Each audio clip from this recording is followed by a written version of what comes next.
Assalamualaikum warahmatullahi wabarakatuh. Halo teman-temanku yang soleh dan solehah, kembali lagi dengan Bu Evi Tasari dalam pelajaran jarak jauh atau BDR. Semoga kalian senantiasa selalu Allah lindungi dalam kesehatan jasmani maupun rohani. Amin ya robbal alamin. Anak-anakku yang soleh dan solehah, sudahkah kalian sarapan? Ya, jika sudah, sarapan apakah hari ini? Tentunya berbeda-beda ya. Ada yang sarapannya pakai roti, ada yang sarapannya pakai nasi uduk, ada yang pakai bubur, dan yang lain sebagainya. Sarapan yang kalian makan tentunya dibuat oleh orang tua kalian atau oleh orang lain yang kalian beli. Sarapan tersebut bisa kalian makan dan kalian konsumsi.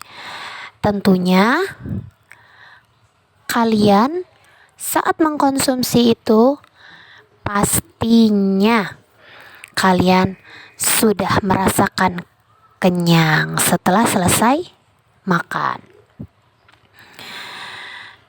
Kira-kira kalian bisa membuat buburnya? Kalian bisa membuat nasi uduknya? Kalian bisa membuat rotinya? Mungkin ada yang bisa dan ada yang belum bisa, sehingga membutuhkan orang lain.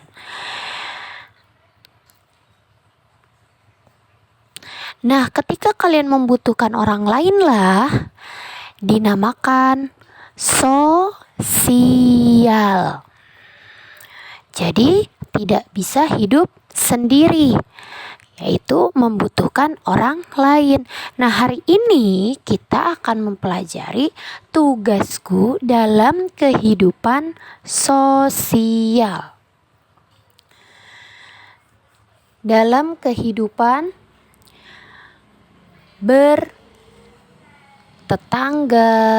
dalam kehidupan berteman, dalam kehidupan berkumpul bersama, bergaul. Nah, itulah nanti yang ada dalam kehidupan sosial. Mari sama-sama kita simak, yaitu video berikut ini. Bisa kalian lihat juga halaman 113 subtema 4. Di sini dapat kita amati gambar antara murid dengan bu gurunya, di mana mereka ini diberi tugas untuk melakukan yang namanya kerja kelompok. Tentu saja siswa kelas 2 ini rajin belajar. Mereka sering belajar kelompok. Nah, di sini ibu gurunya membimbing siswa dalam kerja kelompok. Tentunya semua siswa menghormati guru dan semua guru menyayangi siswa. Selama kerja kelompok, antar siswa saling bekerja sama. Menghormati guru dan menyayangi teman adalah tugas siswa. Nah, tentunya saat belajar kelompok atau kerja kelompok dalam mengerjakan tugas, yang dimana tugas tersebut memang dikerjakan kelompok, maka harus adanya kerja sama. Nah, harus adanya kerjasama sehingga dikatakanlah di sini sebagai makhluk sosial membutuhkan orang lain. Contoh, ketika kalian ditugaskan membuat ronce di sekolah, kalian satu kelompoknya terdiri dari 4 orang. Nah, yang satu bawa gunting, satu bawa kertas origami, satu bawa lem, dan satunya bawa lagi kertas origami. Itu kan dibagi masing-masing tugasnya. Coba bayangkan, kalau kalian semua sendiri yang bawa kertas origami, lem, gunting, pasti akan lebih kesulitan. Dan yang ada lama juga selesainya. Tapi kalau dikerjakan kelompok dan bekerja sama, masing-masing sudah diberikan tugasnya dan dilaksanakan, maka akan cepat selesai. Karena adanya kerja sama, saling membutuhkan satu sama lain.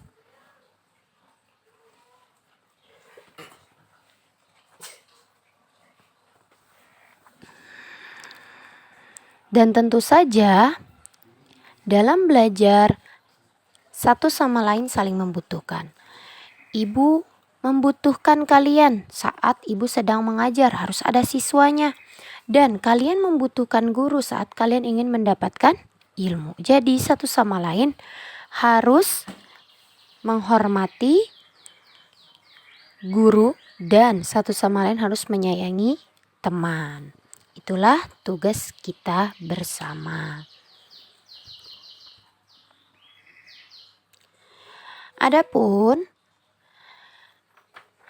contoh macam-macam dari kehidupan sosial. Nah, yang pertama yaitu contohnya adalah bergaul, berteman. Kita tidak boleh memilih-milih teman. Semuanya teman sama. Walaupun dia berbeda agama, walaupun dia berbeda suku, berbeda bahasa, berbeda adat istiadat, tentunya kita harus hidup sosial, yaitu bergaul dengan teman atau berteman. Selanjutnya, kehidupan sosial yang kedua yaitu kita harus ikut bekerja bakti dalam gotong royong dengan semampu kita dan sesuai dengan takaran usia kita. Contoh di sini, bapak-bapak tentunya tenaganya lebih besar, maka bapak-bapak tugasnya pun lebih besar, yaitu membersihkan solokan ataupun membuang sampah dan membersihkan rumput dan sebagainya. Lalu ibu-ibu kemampuannya hebat karena sudah besar juga, tenaganya besar, maka ibu-ibu sesuai dengan kemampuannya memasak untuk nanti yang bekerja bakti makan saat sudah selesai bekerja. Terus kalian di sini bisa amati anak-anak sesuai dengan kemampuannya, yaitu membawakan makanan dan minuman kepada yang sedang istirahat saat bergotong royong. Nah, yang ketiga dalam kehidupan sosial tentunya kita diajarkan untuk saling peduli satu sama lain. Di sini contoh dari saat menyantuni anak yatim. Tentunya anak yatim ini di mana anak yang tidak memiliki ayah karena ayahnya sudah meninggal dunia. Tidak memiliki ayah yang hidup, tapi tetap dia punya ayah, cuma ayahnya sudah meninggal dunia. Nah, di sini kita jika memiliki harta yang lebih, maka kita harus membaginya, membantunya agar mereka tidak kekurangan, tidak kelaparan. Karena kata Rasulullah SAW, siapa yang menyayangi anak yatim, mengasihi anak yatim, dan mengurus anak yatim, maka nanti di akhirat akan aku tempatkan bagaikan jari telunjuk dan jari tengah bersamaku. Jadi coba kalian lihat jarinya, jari kalian masing-masing antara jari telunjuk dan jari tengah. Ketika kalian angkat maka akan sangat menempel. Antara jari telunjuk dengan jari tengah. Makanya Rasulullah membandingkan seperti jari telunjuk dan jari tengah. Selanjutnya di sini yaitu Siti ingin membantu kakeknya. Nah, tentunya kehidupan sosial lain yaitu membantu bukan hanya kepada orang lain, tentu saja terutama harus kepada keluarga kita sendiri.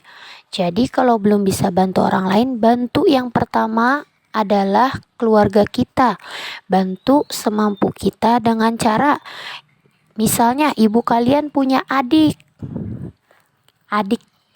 yang dimana ibu kalian itu punya anak, maksudnya anak kecil, adik kalian. Nah, tentu saja ibu ingin memasak, ingin rapi-rapi rumah. Nah, saat ibu ingin memasak, jagalah adik kalian. Jangan sampai adik kalian memegang benda-benda yang tajam. Jagalah adik kalian selama ibu kalian sedang melaksanakan pekerjaan. Ketika sudah selesai, barulah kalian bisa melakukan aktivitas lain. Jadi itu maksudnya. Nah, selanjutnya tugasku dalam kehidupan sosial tentu saja di mana kalian harus saling menghormati antar suku maupun antar budaya, bahasa, dan adat istiadat, serta yang lain-lainnya. Tentu saja nih, kenapa kok dikatakan harus menghormati? Karena kan bahasa kita ini beda-beda kalau bahasa daerahnya. Nah, kitalah di situ harus saling menghargai. Ketika kita tidak mengerti yang dia bicarakan, kita tidak boleh mengolok-olok bahasa dia, bahasa aneh. Karena mereka pun belum tentu mengerti saat kita berbicara bahasa daerah kita. Satu sama lain harus saling menghargai, menghormati, memahami. Dan yang terakhir, yang tadi ibu bilang, yaitu membantu kedua orang tua, baik ayah, ibu, dan keluarga kalian yang lainnya. Semampu kalian. Di sini ada gambar yang dimana kedua anak sedang membantu orang tuanya, yaitu mencuci piring. Nah, inilah tugas-tugas kita, bukan cuma tugas kalian, tapi tugas bu guru juga sama, yaitu kita harus menjadikan diri kita sebagai makhluk sosial, yang dimana hidup kita ini tidak bisa dilakukan sendiri, melainkan membutuhkan orang lain. Jika kita membutuhkan orang lain, maka tentunya kita tidak boleh sombong kepada orang lain. Kan kita ini gak bisa hidup sendiri. Kalau mau hidup sendiri dan gak butuh orang lain, mau jadi apa ya? Bingung. Berarti suruh kita ini nanam beras, padi sendiri. Nanti kita yang ada nanam bayam sendiri. Pengen kangkung, nanam kangkung sendiri. Terus pengen pizza, bikin pizza sendiri. Semuanya serba sendiri. Tentu saja akan repot. Berbeda ya Kak. Nah, itulah yang harus kita perhatikan. Jadi kita harus saling menghargai orang lain, walaupun pekerjaannya hanya sekedar pemulung sampah. Kenapa? Pemulung sampah ini sangat bermanfaat. Dia mengambil barang-barang bekas yang dimana berceceran di tong sampah. Nah, di sini kita harusnya menghargai dan menghormati. Jika tidak ada pemulung sampah atau tim kuning, tempat sampah, wah, tentu saja kita akan dipenuhi sampah di rumah kita. Dan rumah kita yang tadinya bersih jadi bau, jadi kotor dan menjijikan. Nah, itulah yang ibu maksud. Walaupun dia hanya pekerjaannya sebagai pemulung atau pengumpul sampah, pengambil sampah, tentu harus kita hormati, hargai, dan tentunya harus saling menyayangi antar sesama makhluk hidup. Di sini ada cerita di halaman 114 yang dimana cerita tersebut menceritakan si ulat dan si semut yang dimana pernah ibu bahas di tematik sebelumnya, yaitu tentang dongeng, menceritakan binatang yang perilakunya seperti manusia. Nah, di sini akan diceritakan tentang kehidupan sosial si ulat dan si semut. Namun dengarkan ya, apa maksud isinya? Nanti kita akan bahas.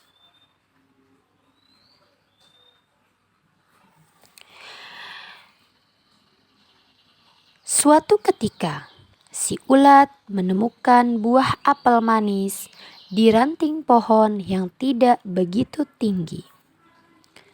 Si ulat berkata, "Wah, apel! Nyam-nyam, pasti rasanya manis. Coba Si ulat bersiap menyantap apel itu. Si semut berkata, "Hei ulat, apa kamu tidak melihat ada aku di sini? Apel ini milikku. Aku yang lebih dulu menemukannya. Jadi aku yang berhak memilikinya. Pergi kamu dari sini sebelum kupanggilkan teman-temanku untuk mengusirmu." Si ulat pun berkata, "Hei semut, jangan begitu dong. Apel ini kan besar dan bulat. Jadi cukup untuk kita makan berdua." Si semut pun menjawab, "Tidak bisa. Apel ini milikku. Aku yang pertama kali menemukannya. Jangan coba-coba kamu memakannya. Pergi sana, cari apel yang lain." Si ulat pun berkata, "Apa kamu bilang? Sini kalau berani." Si semut, "Siapa takut?" Si ulat, "Rasakan gatalnya bulu-buluku nanti." Si semut dan si ulat yang hendak berkelahi saling gigit. Tiba-tiba mereka kaget. Si anak, "Wah, ada apel besar. Lumayan siang-siang begini." Si semut dan si ulat berhenti berkelahi. Mereka saling menendang. Si semut berkata, "Ada juga yang mau makan apel ini." Si ulat berkata, "Bagaimana kalau dia yang makan? Kita tidak dapat apa-apa dong." Si semut dan si ulat diam berpikir. Si semut bertanya, "Aku ada ide. Kita takut-takuti saja dia. Bagaimana?" Si ulat menjawab, "Baiklah, aku setuju ide itu." Begitu si anak hendak memakan apel itu, si semut dan si ulat segera beraksi. Semut berdiri di atas kepala si ulat menjadi hewan baru yang mengerikan. Si anak pun menjerit, "Tolong! Ada hewan aneh, tolong!" Lari terbirit-birit. Si semut dan si ulat, "Hahaha, ini gunanya berteman. Yuk kita makan apel ini bersama-sama." Nah, inilah cerita yang telah ibu bacakan antara si ulat dan si semut, yang dimana dapat kita ambil dan petik hikmahnya bahwasanya jika kita memiliki makanan yang banyak, yang dimana satu apel ini kan banyak, cukup untuk ulat dan semut, maka harus berbagi. Karena mereka ini kan sama-sama saling makhluk hidup, saling membutuhkan makan, minum. dan lain sebagainya. Jadi harus peduli antar teman. Ketika teman tidak membawa bekal, maka jika kita memiliki bekal makanan yang lebih, berbagilah kepadanya. Tentu saja tidak akan rugi jika kita bersedekah, berbagi, maka harta kita akan dilipatkan sebanyak 10 kali lipat. Masya Allah, Alhamdulillah. Dan selanjutnya tentu saja berteman mengajarkan kita untuk bekerja sama, yang seperti tadi Bu Evi bilang. Dengan kita bekerja sama, maka tentunya yang tadinya kesulitan akan menemukan kemudahan. Nah, itulah penjelasan hari ini akan materi tematik yang Ibu bahas tentang kehidupan sosial. Nah, anak-anakku yang soleh dan solehah, tugasnya kalian jawab 5 pertanyaan di halaman 117. Di halaman 117, 5 pertanyaan dari cerita si ulat dan si semut. Jadi nanti jawabannya kalian lihat di cerita itu ya. Oke, itu tugas hari ini. Untuk tugas tematik selanjutnya akan Bu Evi kirimkan lewat WhatsApp grup. Terima kasih.